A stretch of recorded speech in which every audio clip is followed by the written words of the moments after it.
গৃহ সম্পত্তি খাতে আয় যেখানে আমরা বলতেছি, দেখো গৃহ মানে আমরা জানি বাড়ি, তাহলে বাড়ি হোক বাসা হোক সেটা যাই হোক, মানে আমাদের নিজের যেটা আছে সেইটাই। গ্রামে হলে সেটাকে বলে বাড়ি, আর শহরে হলে সেটাকে বলে কি বাসা। এখন শহরে যে বাসা আছে সেখানে সেই বাসাগুলো কিন্তু সবাই মালিক না। আর গ্রামে যে বাড়িগুলো আছে সেগুলোকে বাড়ি বলা হয় কেন? প্রত্যেকে সেগুলা নিজেরা নিজেরাই মালিক, মানে সেখানে একজন আরেকজনের জায়গায় থাকে না, সবাই নিজেদের নিজেদের জায়গায় থাকে। তাই সেটাকে বলা হয় বাড়ি। আর শহরে হয় কি, একজন তার জায়গার মধ্যে 2 তলা 3 তলা 5 তলা একটা বাড়ি বা বাসা বানিয়েছে, সেইটা অনেকের কাছে কি হয়, ভাড়া দিয়ে দেয়। তাহলে যাদের কাছে ভাড়া দিয়ে দেয় তাদের কাছ থেকে মাসিক ভাড়া নেয়, তাহলে মালিকের জন্য সেটা আয় হয়। এখন এই যে মালিকরা শহরে, সেটা তাদের উদ্দেশ্য যে আমার জায়গা আছে আমি বাসা বানিয়ে দিব, তারপর লোকজনের কাছে ভাড়া দিব। এখন ভাড়া দেওয়ার পদ্ধতি হচ্ছে এখানে দুইটা। একটা হচ্ছে মানুষ থাকার জন্য ভাড়া দেওয়া, সেটাকে বলে আবাসিক। বিভিন্ন এলাকায় দেখো লেখা থাকে আবাসিক এলাকা, মানে ওই জায়গায় সবাই কি করে, শুধু বসবাস করে। আর অন্যান্য এলাকা বা লেখা থাকে বাণিজ্যিক এলাকা, মানে ওইখানে কি হয়, ওইখানে লোকজন থাকে না, ওইখানে ব্যবসাপাতি হয়। তাহলে বাসাটা দুই ভাবে ভাড়া দেওয়া যায়, একটা হচ্ছে টাকার জন্য আর একটা হচ্ছে কি ব্যবসার জন্য। টাকার জন্য যদি হয় তাহলে আমরা প্রশ্নে বলবো সেটাকে আবাসিক, আর ব্যবসার জন্য যদি হয় সেটাকে আমরা বলবো বাণিজ্যিক। এখন যতটা অঙ্কই আমরা করবো এই অধ্যায়ে, কোনো অঙ্কের মধ্যে তারা বাণিজ্যিক বা আবাসিক নির্দিষ্ট করে কিছুই বলবে না। আমাদের বুঝতে হবে যে মালিক সে কাকে ভাড়া দিছে, যাকে ভাড়া দিছে সে টাকার জন্য নিছে নাকি সে ব্যবসার জন্য। এটা কিভাবে বুঝবো? যদি দেখা যায় একজন ব্যক্তির নাম লেখা আছে যে রহিমকে বাসা ভাড়া দেওয়া হলো, তাহলে বুঝতে হবে সেটা আবাসিক। আবার যদি এইভাবে লেখা থাকে যে একটি কলেজকে ভাড়া দেওয়া হলো, একটি চেম্বারকে ভাড়া দেওয়া হলো, একজন অ্যাডভোকেটকে ভাড়া দেওয়া হলো, তাইলে বুঝতে হবে সেইগুলা বাণিজ্যিক। মানে এই সম্পূর্ণ বিষয়টা আমাদের নিজেদের, যাকে ভাড়া দিছে সেটা আমরা বুঝে নিব যে সেটা বাণিজ্যিক নাকি আবাসিক। এই বাণিজ্যিক এবং আবাসিকের সাথে দুইটা খরচ রিলেটেড আছে, সেটা হচ্ছে একটা মালিক যে বাসা বানাইছে সেটা ভাড়া দিছে, সেখান থেকে সে কি করবে, 12 মাসের ভাড়া পাবে, যদি সেটা 12 মাস ভাড়া অবস্থায় থাকে। এখন দেখা গেল 12 মাসের মধ্যে 2 মাস বা 1 মাস সেটা খালি ছিল, তাহলে ওই 2 মাস বা 1 মাস কি করতে হবে, বাদ দিতে হবে। তারপরে যেটা, এই যে 12 মাস ভাড়াটিয়ারা ভাড়া দিল, সেই 12 মাসের মধ্যে কি হয়, বাসাগুলা কোনো একটা কিছু নষ্ট হয়, সেটা বাসার দরজা হইতে পারে, বাসার একটা কারেন্টের তার হইতে পারে, বা পানির ট্যাঙ্কি যেটা সেইটা হইতে পারে, যে কোনো কিছু হইতে পারে। যা কিছু নষ্ট হবে সেগুলা ঠিক করাইতে হবে। আবার কি হয়, বড় ফ্ল্যাটের বাসা হলে সেখানে নিজস্ব দারোয়ান রাখতে হয়। সেটা যদি 5 তলা বিল্ডিং হয় তাহলে সেখানে অনেকগুলা ট্যাঙ্কি থাকবে পানির, সেইগুলোর জন্য আলাদা একটা মানুষ লাগবে। সেই বাসায় যদি লিফট থাকে তাহলে লিফটের জন্য একজন লিফটম্যান রাখতে হয়। আবার বাসার ভাড়াগুলো তোলার জন্য বা দেখাশোনার জন্য একজন কেয়ারটেকার রাখতে হয়। তাহলে এই যে বিষয়গুলো আমরা বললাম, সেটা হচ্ছে বাসা রিলেটেড যে খরচগুলা। তার সাথে আরেকটা খরচ হচ্ছে মেরামত ও রক্ষণাবেক্ষণ, মানে সেই বাসাটার দেখাশোনা এবং যদি কোনো কিছু নষ্ট হয় সেটা কাজ করা। এই যে মেরামত ও রক্ষণাবেক্ষণ, এটার ইম্পর্টেন্ট বিষয় কি, বাড়িওয়ালা চাইলে কি করতে পারবে, যে সারা বছরে যত টাকা ভাড়া তুলবে সেই টাকার 25% অথবা 30% খরচ দেখাইতে পারবে। আমরা ভালো করে জানি, খরচ যদি বেশি দেখানো হয় তাহলে মালিকের আয় কি হয়, কম হয়। আর আয় যদি কম হয় তাহলে সরকারকে কর কম দেওয়া লাগবে। এখন উদাহরণ যেটা দিই খেয়াল করো, একজন মালিক মনে করো মাসে 10,000 করে 12 মাসে 1,20,000 টাকা ভাড়া আদায় করছে। আর তার বাসার মধ্যে প্রকৃতভাবে খরচ হয়েছে 30,000 সম্পূর্ণ সারা বছরে। তাইলে সে যদি 1,20,000 টাকা আদায় করে আর 30,000 খরচ হয়, তাহলে তার অবশিষ্ট আয় হচ্ছে কত, 70,000।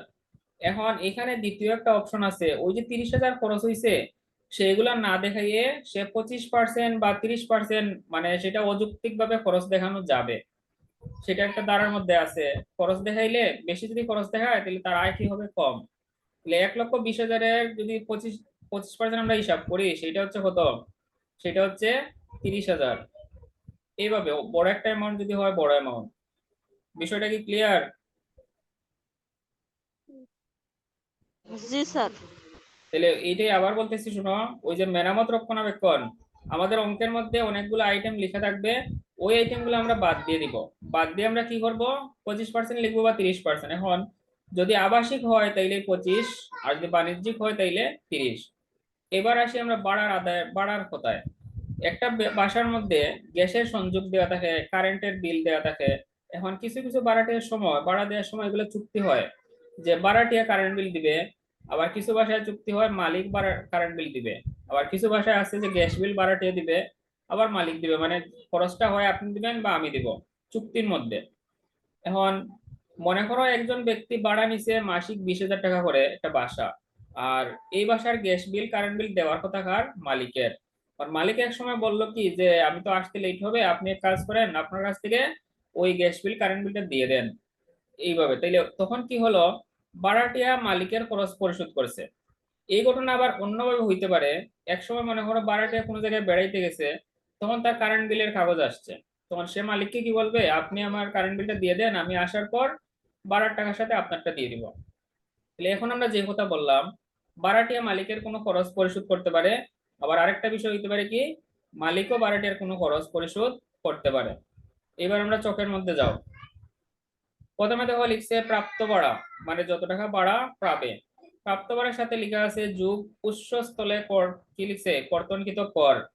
এটা হচ্ছে, যদি অঙ্কটা বাণিজ্যিক হয় তাহলে আমরা এই উৎস করটা লিখবো, এছাড়া আমরা এটা লিখবো না। যদি আবাসিক হয় তাহলে এটা আমরা লিখবো না, যদি বাণিজ্যিক হয় এটা আমরা লিখবো।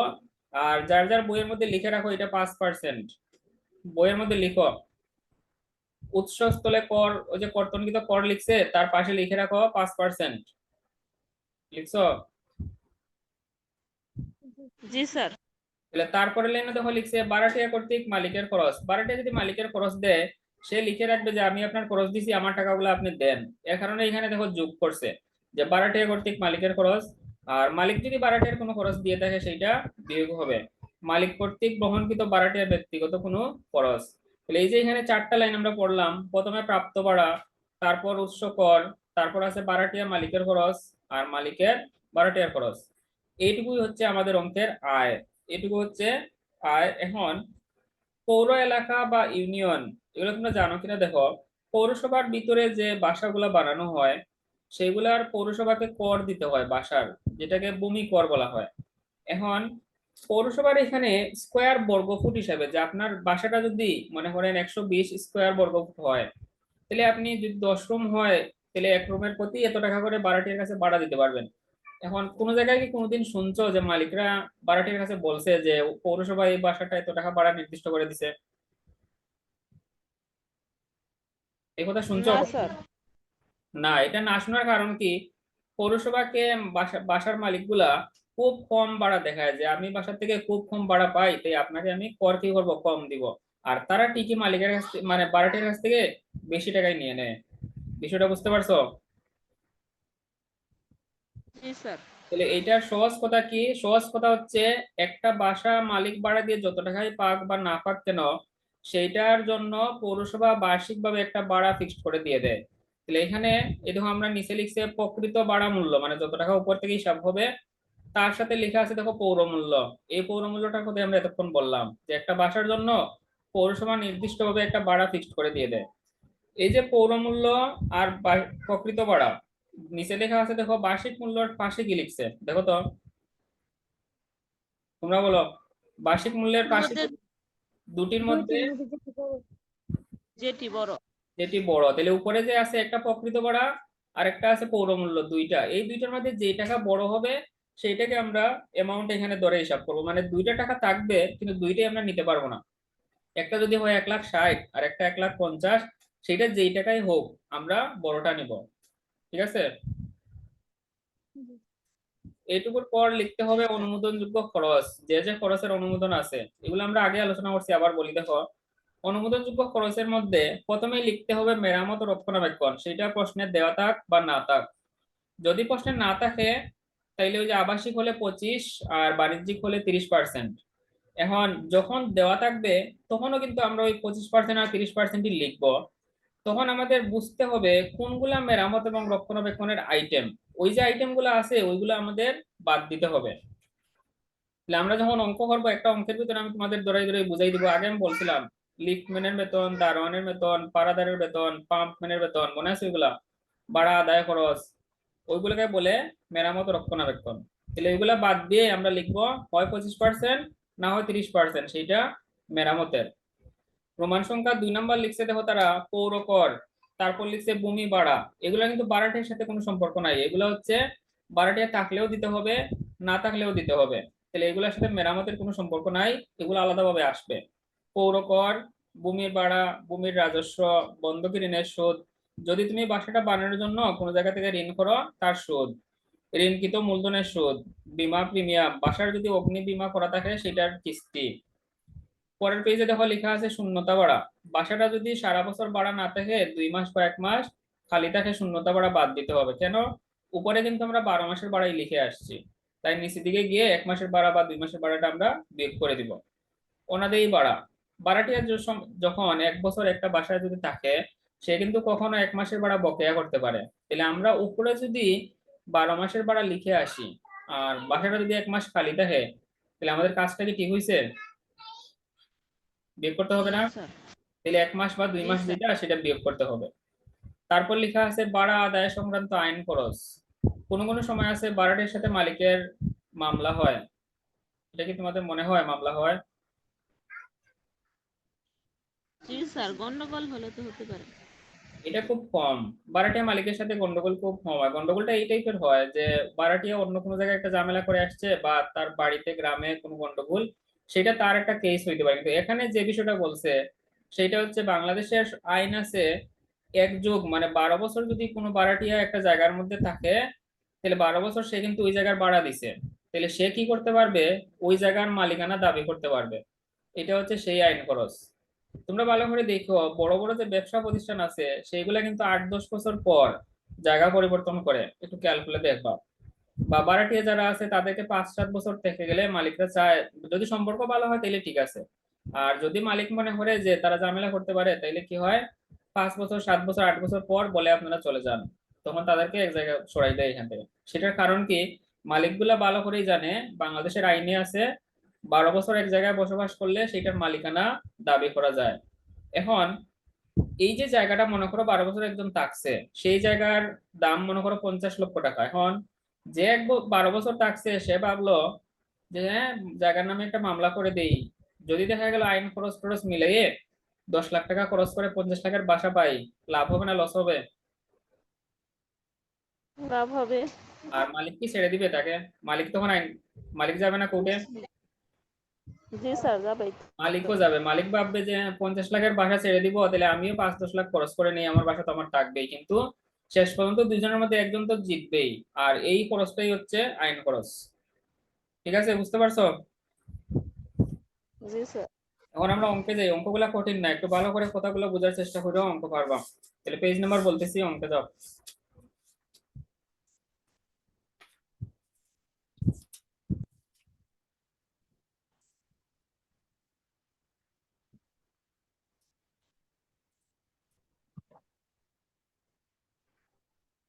অঙ্ক বের করো।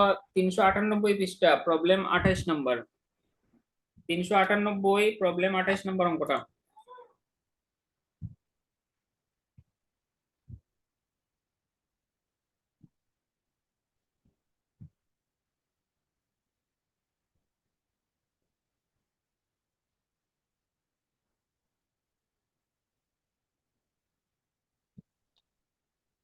বের করছো? প্রবলেম 28 আর পেজ নাম্বার 398। স্যার, নাম কি? শাহিদ সুলতান। হ্যাঁ, শাহিন সুলতানা। তাহলে প্রশ্নের দিকে তাকাও। প্রশ্নে লিখছে শাহিন সুলতানার একটি দোতলা বাড়ি আছে। তাহলে ভালো করে কথাগুলো খেয়াল করো। দোতলা বাড়ি যদি আছে, তিনি একটি ফ্লোরে থাকেন এবং অন্যটি ভাড়াটিয়ার নিকট মাসিক 25,000 টাকায় ভাড়া দেন। তাহলে মালিকের বাসাটা 2 তলা, তার মানে ভাড়া কি 2 তলাই দিছে নাকি 1 তলা দিছে? ভাড়া দিছে কতটুকু? 1 তলা না? চলো। এখন অঙ্কে যতগুলা খরচ থাকবে ভাড়াটিয়া রিলেটেড, মানে যে খরচগুলো ভাড়াটিয়ার সাথে সম্পর্কিত, সেই খরচগুলাকে অর্ধেক করতে হবে। কিসের জন্য? মনে করে একটা খরচ 10,000, তাহলে ওই খরচটা কিন্তু অর্ধেক, 2 তলা মিলেই ছিল 10,000। আর আমরা যেহেতু এখানে মালিকের হিসাব করবো না, আমরা হিসাব করবো শুধু কার? ভাড়াটিয়ার। তাহলে সেখানে 10,000 টাকার জায়গায় আমরা হিসাব করার কত কত 5,000। এভাবে নিচে কিছু কথা থাকবে, ভালো করে খেয়াল করো। তাহলে 25,000 টাকা মাসে যদি বাড়া হয়, 12 মাসে যদি আমরা গুণ দেই, তাহলে সেই টাকা আসবে কত? 3 লাখ টাকা। 12 মাসে প্রাপ্ত ভাড়া পাওয়ার কথা 3 লক্ষ টাকা। সাথে দেখো লিখছে বাড়িটির পৌরমূল্য 4 লক্ষ টাকা। এখন এই যে 4 লক্ষ টাকা পৌরমূল্য আছে, সেটা কি শুধু 1 তলার জন্য না 2 তলার জন্যই? 2 তলার জন্য। তাহলে আমরা কি 4 লক্ষ লিখবো না 2 লক্ষ লিখবো? 2 লক্ষ। আমরা 2 লক্ষ লিখবো। এখন নিচে লিখছে মেরামত খরচ, পৌরকর, অগ্নিবীমা, নৈশ প্রহরীর মাসিক বেতন, বৈদ্যুতিক সংস্থাপন ব্যয়। আমাকে তোমরা এখানে এই 5টার মধ্যে কোনগুলা ভাড়াটিয়ার সাথে সম্পর্কিত ওইগুলা বলো। পৌরকর কি ভাড়াটিয়ার সাথে সম্পর্ক? না, কেন ভাড়াটিয়ার সাথে না কেন? সুদ করবে। পৌরকর ভাড়াটিয়া মালিক দুইজনের সাথেই সম্পর্ক, ভাড়াটিয়া থাক না থাক বাসার এটা পৌরকরটা দিতে হবে। আমি বলি দেখো, প্রথমে লিখছে মেরামত খরচ 80,000, মানে ওই বাসাটা সারা বছর কাজ টাজ করে থেকে 80,000 টাকা খরচ হয়েছে। পৌরকর লিখছে 15,000, অগ্নিবীমা লিখছে 10,000, আর নৈশ প্রহরীর বেতন লিখছে 5,000, বৈদ্যুতিক সংস্থাপন লিখছে 20,000। এখানে সরাসরি ভাড়াটির সাথে সম্পর্কিত আছে তিনটা, তিনটা নাকি দুইটা? দুইটা। একটা হচ্ছে মেরামত আর একটা হচ্ছে নৈশ প্রহরীর বেতন। এই দুইটা সরাসরি ভাড়াটির সাথে সম্পর্কিত, মানে ভাড়াটিয়া যদি না থাকে এই খরচগুলো লাগবে না, আর যদি ভাড়াটিয়া থাকে এই দুইটা খরচ লাগবে। তাহলে আমরা কি করব, মেরামত এবং রক্ষণাবেক্ষণ, তাহলে মেরামতের তো 80,000, আর নৈশ প্রহরী মানে কি রক্ষণাবেক্ষণ না, সেইটার 5,000। তাহলে এই যে 85,000 টাকা আছে, এই 85,000 টাকা আমরা অঙ্কে লিখবো না। এই কথাটা ভালো করে খেয়াল করো, না বুঝলে বলো। মেরামতের 80,000 টাকা আমরা লিখবো না, আর নৈশ প্রহরীর যে মাসিক 5,000 টাকা সেইটাও আমরা লিখবো না। এই দুইটা না লিখে আমরা সরাসরি লিখে দিব যে মেরামত ও রক্ষণাবেক্ষণ খরচ বাবদ 25% খরচ হয়েছে। এটা হচ্ছে নিয়ম। তাহলে এই নিয়মটা 25% বা 30% টাকা লিখবো, আর তার জন্য তোমাকে বুঝতে হবে অঙ্ক থেকে আমরা কোনগুলা বাদ দিব। ঠিক আছে? জি স্যার। তাহলে দুইটা বাদ দিলে বাকি থাকে কয়টা? তিনটা না? পৌরকর 15,000, অগ্নিবীমা 10,000, আর বৈদ্যুতিক সংস্থাপন 20,000। এখন এই যে তিনটা বাকি আছে, এই তিনটা 1 তলার জন্য না 2 তলার জন্যই? 2 তলার জন্যই স্যার। এখন তাইলে ওইগুলার যে টাকা, সব টাকা লিখবো না এগুলাকে 2 দিয়ে ভাগ দিয়ে দিয়ে লিখবো? 2 দিয়ে ভাগ দিয়ে অর্ধেক করে। এইটাই। তাহলে এই কথাগুলো যদি সবাই ভালো করে বুঝতে পারো, এই পাঠের সব অঙ্কগুলো মানে সহজে ধরা যাবে। এবার নিচে আবার কি লিখছে দেখো, চলতি বছরের জনাব শাহিন সুলতানার হাউস বিল্ডিং ফাইন্যান্স কর্পোরেশন, এটাকে অন্য সময় HBFC এইভাবে লেখা থাকতে পারে, হাউস বিল্ডিং ফাইন্যান্স কর্পোরেশন ইংলিশে বলতে পারে। 10% সুদে, এই যে ব্যাংকের নাম বলছে, এই ব্যাংকের কাজ হচ্ছে শুধু যারা বাড়ি বানাইতে চায় তাদেরকে শুধু ঋণ দেয়, আর কাউকে ঋণ দেয় না, আর কোনো ধরনের লেনদেনও করে না। তাহলে এই ব্যাংক থেকে শাহিন সুলতানা কি করছে দেখো, 10% সুদে 20 লক্ষ টাকা ঋণ নিছে। তার মধ্যে বলছে 3 লক্ষ টাকার কিস্তি পরিশোধ করছে। এখন আমরা কি এই অধ্যায়ে কোনো ঋণ নেওয়ার অঙ্ক করতেছি নাকি বাসার? বাসার স্যার। তাহলে মালিক কত টাকা ঋণ নিছে, কত টাকা পরিশোধ করছে সেইটা আমাদের দেখার বিষয় না, আমাদের শুধু দেখতে হবে সুদ কত টাকা আমরা দিব। তাহলে এই যে এখানে 20 লাখ টাকা আছে, 20 লাখ টাকার 10% আমরা সরাসরি সুদ লিখে দিব, আমাদের এখানে আর কোনো কাজ নাই। মালিক কত টাকা পরিশোধ করলো সেটা মালিকের বিষয়। চুক্তি অনুযায়ী মালিক ভাড়াটিয়ার গ্যাস বিল বাবদ প্রতি বছর 60,000 টাকা পরিশোধ করে। তাহলে ভাড়াটিয়া যদি, মালিক যদি ভাড়াটিয়ার খরচ পরিশোধ করে, আমরা জানি সেটা বিয়োগ হয়, সেটা আমাদের প্রথমে বিয়োগ করতে হবে। এখন আমাদের কাজ কি, 2022 সালের 30 জুন তারিখে গৃহ সম্পত্তি খাতে মোট আয় নির্ণয় করো। তাহলে আমরা বিবরণ আর দুইটা টাকার উপর দিয়ে করবো না।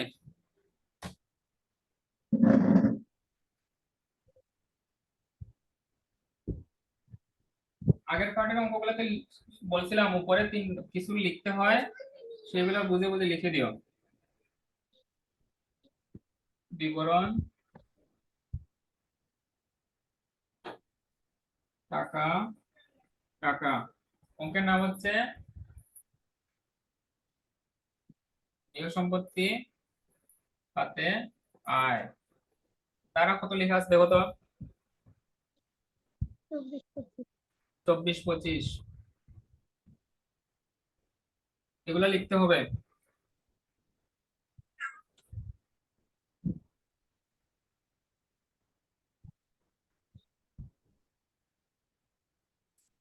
তাহলে আমরা লিখলাম গৃহ সম্পত্তি খাতে আয় দ্বারা 24-25 লেখা হইলো। লেখার পরে প্রথমে আমাদের লিখতে হবে প্রাপ্ত ভাড়া। প্রাপ্ত করা লিখে এখানে আমি লিখবো, দেখো মাসে যদি 25,000 করে দেয়া হয়, 12 মাসে আমরা লিখবো এখানে 25,000 গুণ 12, তাহলে এখানে টাকা হচ্ছে 3 লাখ। তার সাথে এখন বলো এই বাসাটা বাণিজ্যিক ভাবে উদ্দেশ্যে ভাড়া দিছে নাকি আবাসিক উদ্দেশ্যে, কি মনে হয়? আবাসিক। আবাসিক, তাইলে এখানে উৎস কর কি আসবে? কি স্যার? উৎস কর আসবে, উৎস কর আসবে শুধু বাণিজ্যিকের ক্ষেত্রে, এটা মনে রাখো। আবাসিক যদি হয় তাহলে উৎস কর আসবে না, উৎস কর আসবে বাণিজ্য। উৎস কর জিনিসটা হচ্ছে ব্যবসা প্রতিষ্ঠানের জন্য হইলে তার উপর সরকার আলাদাভাবে কিছু চার্জ ধার্য করে। যেমন কারেন্ট বিলের ক্ষেত্রে দেখো, দোকানের জন্য কারেন্ট বিলের দাম একরকম, আর মানুষের বাসার জন্য কারেন্ট বিলের বিলটা আরেক রকম, মানে দুইটা আলাদা। কারণ কি, টাকার জন্য যারা নিছে তাদের কাছ থেকে একটু কম টাকা নেয়, আর ব্যবসা যারা করতেছে তাদের কাছ থেকে বেশি টাকা নেয়। তাহলে যদি বাণিজ্যিক হইতো এখানে আমরা উৎস কর যোগ করতাম, বাণিজ্যিক তো না, এখানে আমাদের বিয়োগ দিতে হবে মালিক কর্তৃক ভাড়াটিয়ার খরচ। কত টাকা দিছে? 60,000। বিয়োগ করলে এখানে হবে 2 লক্ষ। কত টাকা আসে? 2,40,000। এখন যখন আমরা এখানে কাজটা শেষ করে নিব, তারপর লিখব পৌর মূল্য। এটা কিন্তু পৌর কর না, পৌর মূল্য। পৌর মূল্য টোটাল দেয়া আছে 4 লাখ, এটা সম্পূর্ণ বাসার জন্য, কিন্তু আমরা হিসাব করতেছি শুধু ভাড়াটিয়ার একতলা অর্ধেক, তাহলে এখানে লিখবো আমরা 2 লাখ। এটার নিচে তোমরা লিখবা বড়টি। বড়টি মানে যেটি বড়। এখন বলো এই দুইটার মধ্যে বড় কোনটা?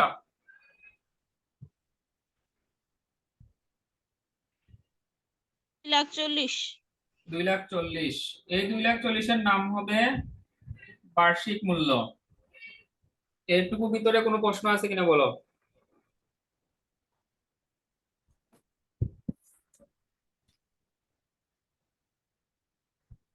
তারপর লিখি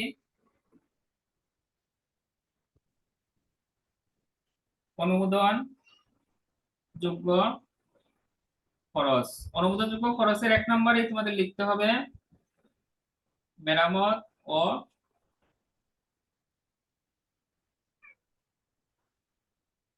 রক্ষণাবেক্ষণ। আমি দেখো প্রথমে কি লিখলাম, মেরামত ও রক্ষণাবেক্ষণ। প্রশ্নে দেওয়া থাক বা না থাক, এখন প্রশ্নে থাকবে, প্রশ্নে এইগুলার আইটেম 2টা 3টা 4টা 5টা দেওয়া থাকতে পারে। ওই আইটেম গুলা চিহ্নিত করে প্রথমে তোমাকে ক্রস দিতে হবে, মানে সেগুলো আমরা অঙ্কের ভিতরে লিখবো না। কেন লিখবো না? আমরা ইচ্ছা করে খরচের টাকা বেশি দেখাইবো যাতে আমার কর কম দিতে হয়। আর সেই বেশি দেখানোর নিয়ম হচ্ছে, যদি বাড়িটা আবাসিক হয় তাহলে 25%, আর যদি বাণিজ্যিক হয় তাহলে 30%। কোন টাকার? এই বার্ষিক মূল্যের। এই যে বার্ষিক মূল্য 2,40,000, 2,40,000, আর আমরা এখানে লিখবো 25%।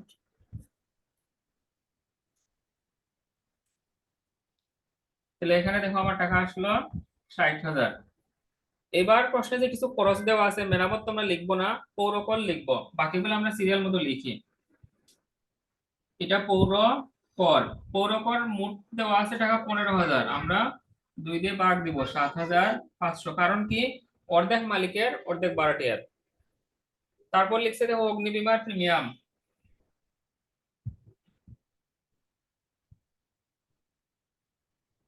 প্রিমিয়াম মানে হচ্ছে কিস্তি। অগ্নিবীমার প্রিমিয়াম, এটা টাকা লেখা আছে 10,000। আমরা কি 10,000 লিখবো না ভাগ দিব?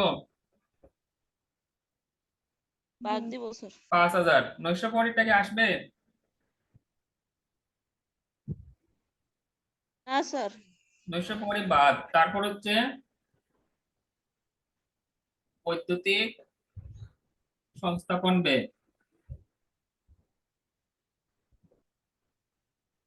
আচ্ছা, বৈদ্যুতিক সংস্থাপন ব্যয়, এটার মানে কি বাসার কারেন্টের লাইন টাইন ঠিক করানো বোঝাচ্ছে নাকি নতুন সংযোগ নেওয়া বোঝাচ্ছে, কোনটা?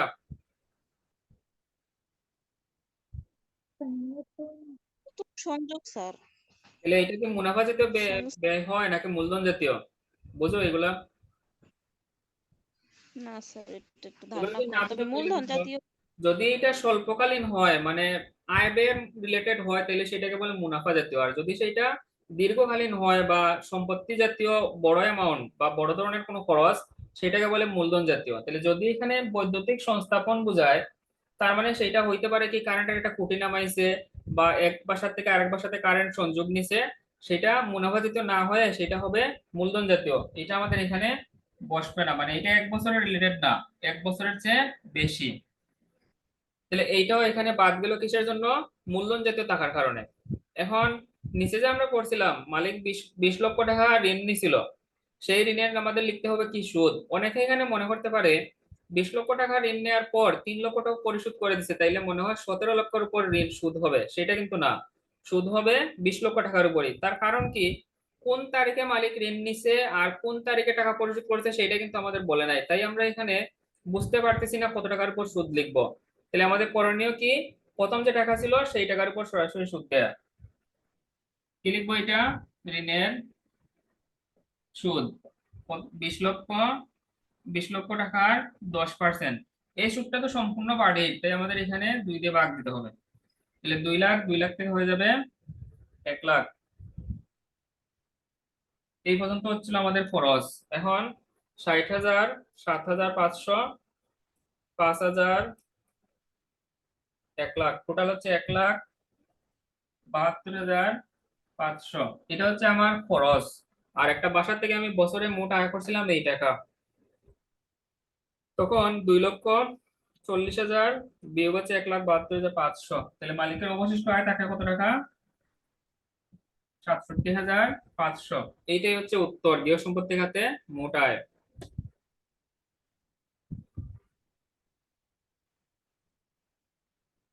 দেখো তো কোনো প্রশ্ন আছে কিনা।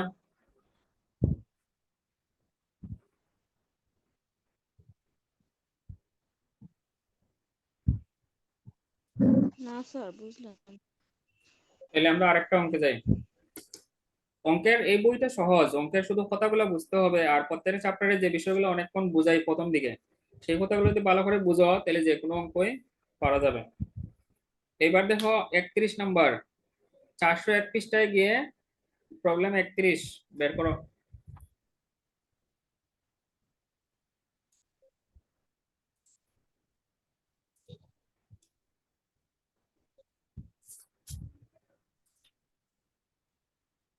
স্যার, নামটা একটু বলেন, 31-এর ব্যক্তির নামটা। জনাব সাকিব। মিলছে? আগে আছে। জনাব সাকিব আল হাসান।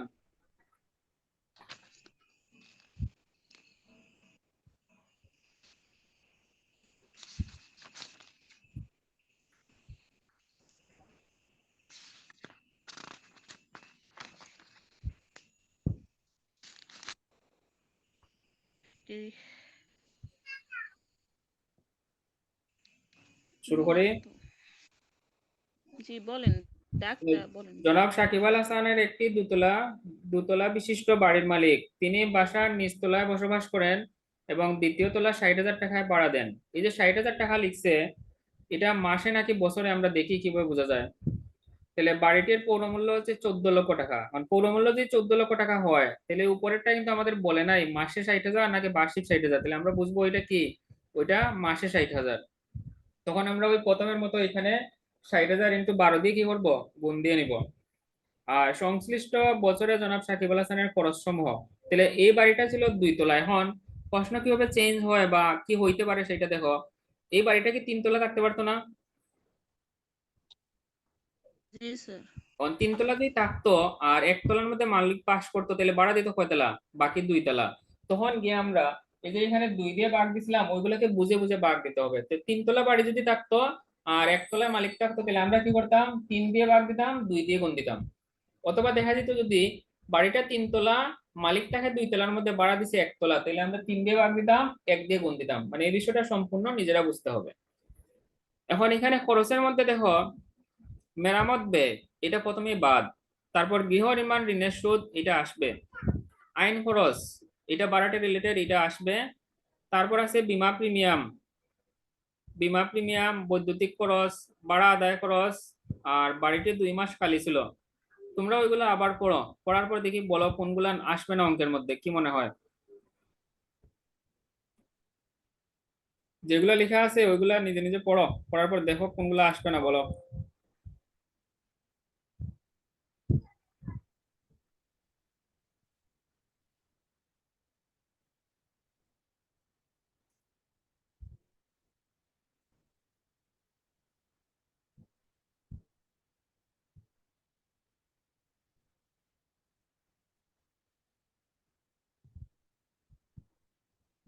একটা আছে মেরামত ব্যয়। মেরামতটা বাদ। আর ভূমির খাজনা, এটা কি এর সাথে রিলেটেড থাকবে? ভূমির খাজনা কোথায়? এটা মেরামতটা আছে তাহলে। এখানে ভূমির খাজনা নাই তো। আমাদের এখানে একটা আছে, আচ্ছা দেখ। তাইলে প্রশ্ন মিলে নাই মনে হয়। হুম। আমাদের এখানে আছে মেরামত ব্যয় 1,70,000 টাকা, কি মিল আছে? না স্যার, 1,80,000 আছে, কিন্তু আইটেম মিল আছে। এর প্রশ্ন মনে হয় আরেকটা। প্রশ্নটা সাইটের পাশে দেখো লেখা আছে এনইউ বিবিএস 2021। 2021। এতক্ষণ যা বলছিলাম তা কি মিলছিল? জি স্যার, অনেকটাই মিলছে। যেখানে আছে মেরামত ব্যয়, বীমা প্রিমিয়াম, গৃহ নির্মাণ ঋণের সুদ, আইন খরচ, ভূমির খাজনা, অনাদায়ী ভাড়া, ভাড়া আদায় খরচ, বাড়ি 2 মাস খালি ছিল। ওগুলো তো ঠিকই আছে, তাহলে আমি বলি শোনো। এখানে মেরামত ব্যয় আছে 1,70,000, এটা আমাদের অঙ্কে আসবে না। গৃহ নির্মাণ ঋণের যে সুদ আছে এটা আসবে। আইন খরচ এটা আসবে না। বীমা প্রিমিয়াম এটা আসবে। তারপর বৈদ্যুতিক খরচ এটাও আসবে না। ভাড়া আদায় খরচ এইটাও আসবে না। বাড়িটি 2 মাস খালি ছিল এইটা আসবে। তাহলে আসবে মাত্র এখানে কয়টা? 3টা। বাড়িটি যে খালি ছিল এটার নাম হচ্ছে শূন্যতা ভাড়া। আর বীমা প্রিমিয়াম এটা বসবে। গৃহ নির্মাণ ঋণের সুদ এইটাও বসবে। এখন যেগুলা বসবে না সেগুলা আমি গ্রুপের মধ্যে তোমাদের কিছু নাম দিয়ে দিব না, তাহলে ওইগুলো তোমরা শিখে নিও। 8-9টা আইটেম আছে, সেগুলো আসে না। ওইগুলাকে বলে মেরামত ও রক্ষণাবেক্ষণের আইটেম। তাহলে আমরা যখন কোনো একটা খরচের 25% বা 30% লিখে দেই, তার কিছু আইটেম আমাদের বাদ দিতে হবে। তাহলে ওই আইটেম গুলা বাদ দিয়ে আমরা 30% বা 25% ধরবো। এখন বলো তো এই বাড়িটা আবাসিক নাকি বাণিজ্যিক? স্যার বাণিজ্যিক, এটা ব্যাংকারে রেখে আবাসিক। দিয়েছেন। এখানে আবাসিক। শুধু বলা আছে তিনি বাসার নিচতলা বসবাস করেন এবং দ্বিতীয় তলা 60,000 টাকায় ভাড়া দেন। কোনো কোম্পানি, কোনো প্রতিষ্ঠান এই টাইপের যদি কোনো কিছু লেখা থাকে তখনই বুঝতে হবে এটা বাণিজ্যিক, তাছাড়া এটা কি? এটা আবাসিক। তাহলে এখানে আমরা মেরামত রক্ষণাবেক্ষণ লিখবো 25%। আর এই অঙ্কের মধ্যে ভাড়াটিয়ার কোনো খরচ মালিক দেয় নাই, মালিকের কোনো খরচও ভাড়াটিয়া দেয় নাই। তারপর কি? যেহেতু বাণিজ্যিক না তাইলে উৎস করটাও আসবে না।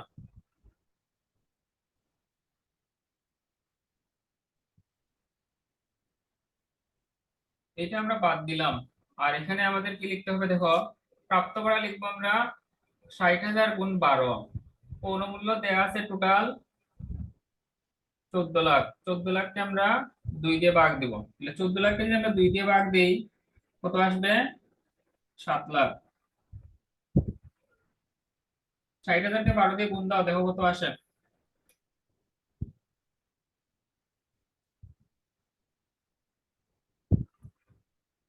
7,20,000। এই দুটোর মধ্যে বড় কোনটা? 7,20,000। তাহলে 7,20,000 নাম কি হবে? বার্ষিক মূল্য। বার্ষিক আর তারপর আমরা লিখবো অনুমোদনযোগ্য খরচ। মেরামত ও রক্ষণাবেক্ষণ প্রথমেই, আর প্রথমেই লেখার পর ওই যে অঙ্কের মধ্যে মেরামত ওইটা বাদ, তারপর আইন খরচ বাদ, বিদ্যুৎ খরচ বাদ, ভাড়া দেয় খরচ বাদ, এই যে 4টা আইটেম বাদ দিয়ে দিব। তার পরিবর্তে আমরা এখানে লিখবো 25%। কোন টাকার? এই বার্ষিক মূল্যের 7,20,000, তার 25% 1,80,000।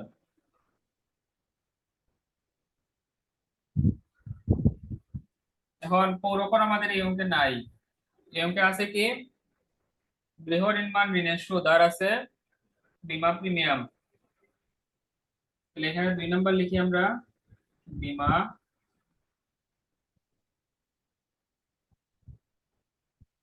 প্রিমিয়াম। বীমা প্রিমিয়ামের টাকা দেখো 25,000। টোটাল 25,000 লিখবো নাকি ভাগ দিব? ভাগ হবে, হ্যাঁ। 12,500।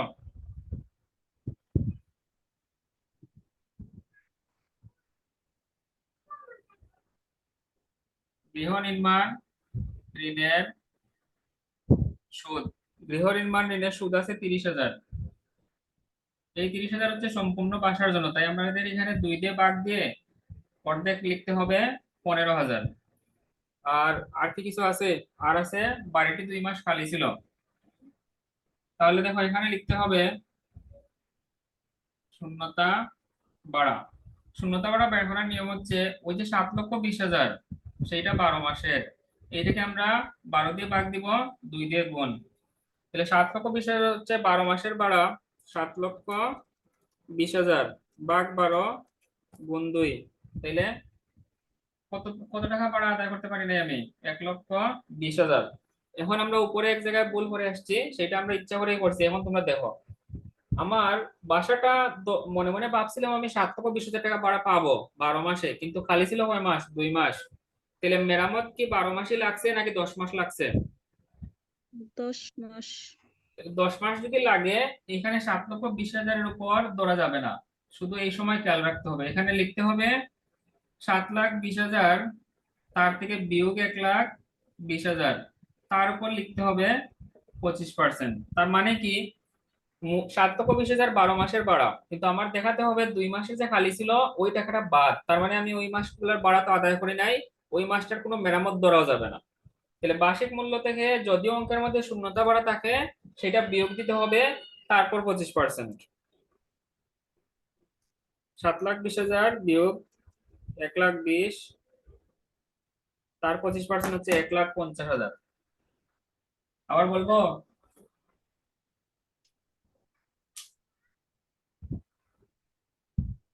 স্যার বুঝতে পেরেছি। আমরা খরচগুলো যোগ করি।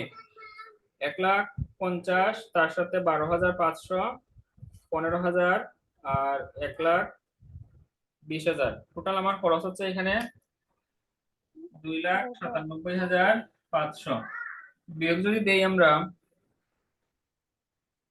7,20,000 থেকে বিয়োগ দিলে 4,22,500। এখন তোমাদের আরেকটা চ্যাপ্টারের ভিতর বলছিলাম যে কোনো চ্যাপ্টারের অঙ্কের সাথে